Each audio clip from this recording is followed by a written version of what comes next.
Assalamualaikum warahmatullahi wabarakatuh.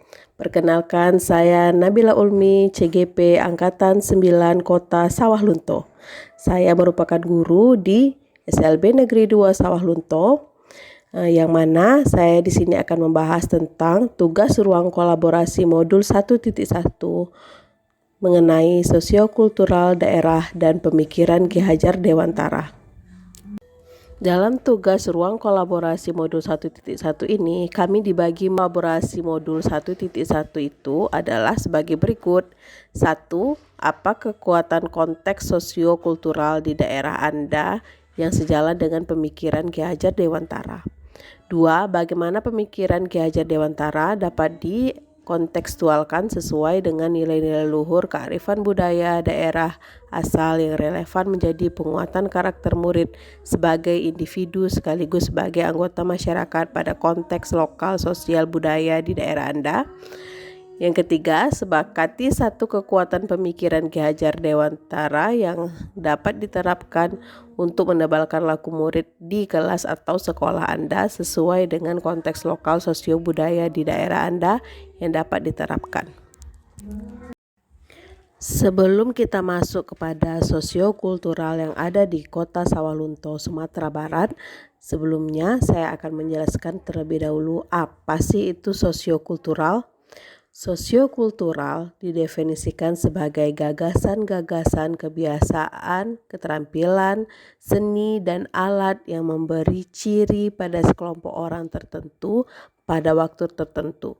Sosiokultural adalah sebuah sistem dari pola terpadu yang mengatur perilaku manusia.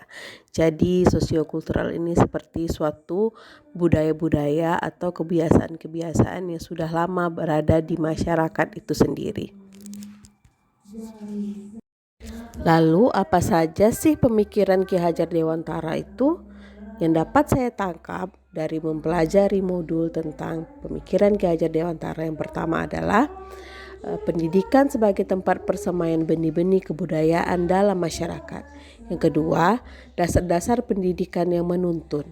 Ketiga, kodrat alam dan kodrat zaman yang mengiringi kehidupan anak-anak. Yang keempat, budi pekerti.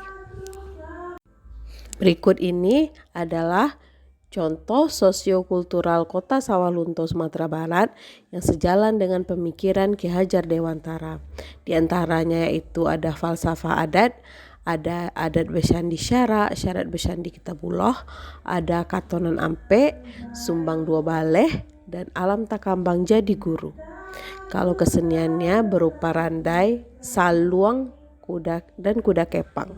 Walaupun kuda kepang bukan kesenian asli dari Kota Sawah Lunto, tapi dikarenakan banyaknya masyarakat Jawa yang datang ke sini, kuda kepang sudah menjadi suatu kebiasaan atau tradisi yang ada di Kota Sawah Lunto. Semua orang Kota Sawah Lunto mengenal kuda kepang.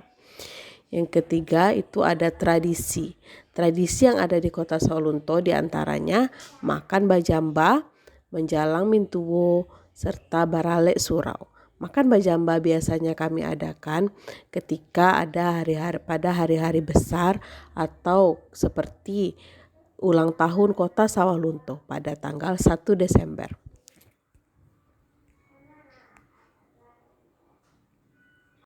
Setelah mengetahui apa saja sosiokultural yang ada di Sawah Lunto, sekarang bagaimana pemikiran KHD dapat dikontekstualkan sesuai dengan nilai-nilai luhur kearifan budaya daerah asal yang relevan menjadi penguatan karakter murid sebagai individu sekaligus sebagai anggota masyarakat pada konteks lokal sosial budaya di daerah Anda?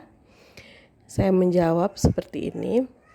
Falsafah katonan ampe merupakan salah satu falsafah daerah Minang yang sesuai dengan nilai luhur penguatan karakter murid, yang mana falsafah ini mengajarkan murid bagaimana cara berbicara yang sesuai dengan budaya daerah Minang. Jika falsafah ini selalu dipegang oleh murid kemanapun mereka pergi, akan dihargai dan didengarkan orang lain ketika berbicara.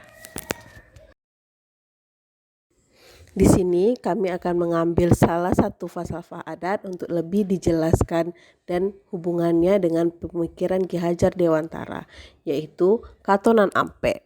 Apa itu katonan ampe? Katonan ampe adalah aturan yang mengikat bagi putra atau putri Minangkabau dalam berkomunikasi dan mengungkapkan pemikirannya di kehidupan sehari-hari. Semakin halus penghayatan seorang terhadap kata yang empat ini, semakin bernilailah keberadaan orang yang bersangkutan. Sebaliknya, bagi mereka yang tak menerapkan katonan ampe ini dalam berkomunikasi, semakin rendahlah keadabannya. Jadi apa saja itu katonan ampe? Katonan ampe terdiri dari kato mandaki, kato manurun, kato mandata, dan kato malereang. Kato mandaki maksudnya bagaimana kita menyatakan pikiran kita kepada orang yang posisinya lebih tinggi daripada kita, seperti orang tua, guru, ulama, tokoh masyarakat, dan lain-lain. Kedua, kato manurun. Kato manurun merupakan cara berkomunikasi dengan atau membicarakan tentang seseorang yang posisinya di bawah kita, seperti adik atau junior-junior kita. Ketiga, kato mandata. Kato mandata merupakan cara berbahasa dengan teman sebaya atau yang seumuran. Yang keempat, kato malereang. Kato malereang merupakan cara berkomunikasi dengan pihak yang rasanya janggal apabila mengungkapkan perasaan atau pikiran kepadanya secara gamblang dan terus terang, seperti menantu ke mertua. Pertanyaan yang ketiga yaitu sepakati satu kekuatan pemikiran KHD yang dapat diterapkan untuk menebalkan laku murid di kelas atau sekolah Anda sesuai dengan konteks lokal sosial budaya di daerah Anda yang dapat diterapkan. Jawaban kami yaitu falsafah katonan ampe paling relevan dengan pembentukan karakter anak dalam segi berbicara yang baik. Pemikiran Ki Hajar Dewantara budi pekertilah yang ditebalkan dalam penerapan katonan ampe di setiap pembelajaran di sekolah.